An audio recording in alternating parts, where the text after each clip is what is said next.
its clients to expand their businesses in emerging energy markets such as Kurdistan, as well as being the editor of the CKEP Weekly.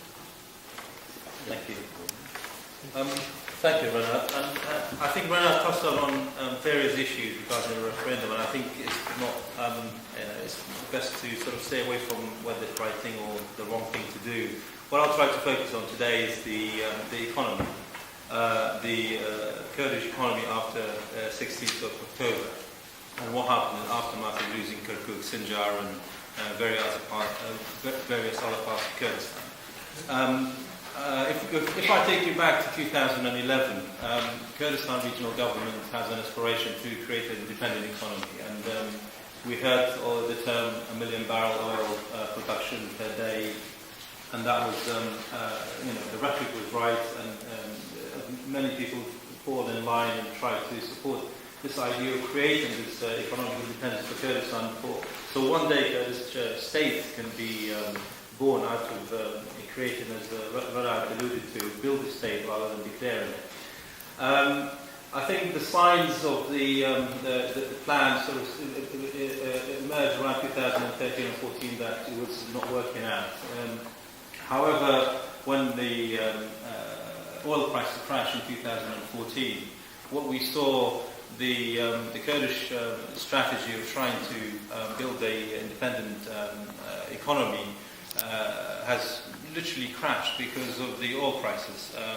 The assumption was oil prices will stay around $100, and when oil prices crashed, the idea of a sustainable economy with the then probably about 350,000 barrels of oil was not feasible. Even then, the Kurdish government was struggling to try to make ends meet, and if anyone remembers, there was a lot of protracted discussion when the Iraqi government cut the budget. And then what happened? ISIS happened. After ISIS, Kirkuk was left behind by the Iraqi army, and the Kurdish government took over.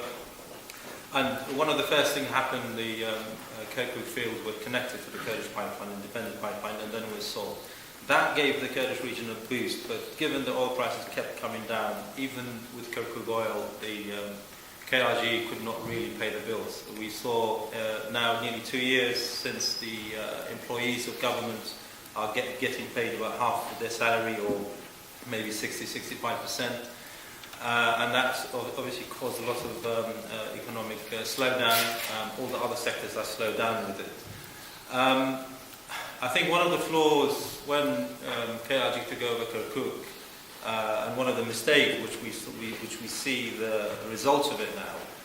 For example, Kirkuk oil was taken by Kurdish government, but salaries for employees and civil service in Kirkuk was paid by Baghdad.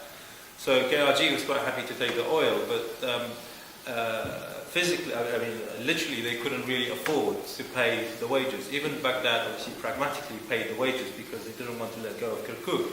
But KRG would have not been able to pay the wages. So you could see the model was not sustainable. After the 16th of October, and then what happened afterwards, the KRG was producing something around 630,000 barrels of oil. And overnight, they lost about half of that, about 280 to 300,000 barrels. What that meant in real terms, that meant literally half of their budget, which already been cut down, slashed, and reduced wages and so on. I think there was about 550 wells, oil wells, not all of them producing, that were lost between 16th and 18th of October. And as I mentioned, this translates to a huge amount of money per month. KRG, we don't know the figures because it hasn't been published for about a year, but just give or take, roughly around $45 per barrel. We're looking at the loss of about 350 million, which probably they were making around 700 million per month, but now down to 350 million. So what happened after, or during especially the last year, the KRG tried to continue with the policy because Baghdad was not paying the wages of public servants, and the budget was not coming through. So what KRG has done, they entered into huge amount of debt. The debt has been in a region of between 20 to $25 billion. That's including the saving, where the salary saving for civil servants. Possibly that's not going to be paid back, but even if you take that out, it's still looking at 10 to $15 billion. On top of that, since January, or even before January this year, there was the KRG entered into these pre-oil sales where they bring a trader, they give them the trader gives KRG an advance of cash, let's say 100 million or 500 million, and then the KRG will provide oil for the next 3-4 months or 6 months. These ones reached its peak about August, actually, just before the referendum. The figures, again, nobody really knows because it hasn't been published and it's not been transparent, but some people estimate it to be around 3 billion to even 7 billion. I think 7 billion is a bit far-fetched, but it's probably something between 3 to 4.5 billion. So add that to the debt, you have a mountain of debt to climb. Now, with the amount of cash which has been generated from the oil which is from Kurdistan itself, from the pre-2003 borders, it's only enough to pay back the actual debt from the traders which has been sold in the last year and a half. So if we, because these traders have deals with the KRG where what you get, you pay a certain amount of cash, you expect to lift, to take a certain amount of oil per day or per month. And I don't think many people know the figures, but it's probably about almost all of the current production for Kurdistan. So what this means that Kurdistan doesn't really have any oil to sell at the moment. And I think the Ministry of Natural Resources admitted in a tweet a couple of weeks ago saying the oil is sold for years. I don't know what exactly that means, but when you look at the figures, you know that Kurdistan is going to have a very long winter because the economic situation is not going to improve very quickly.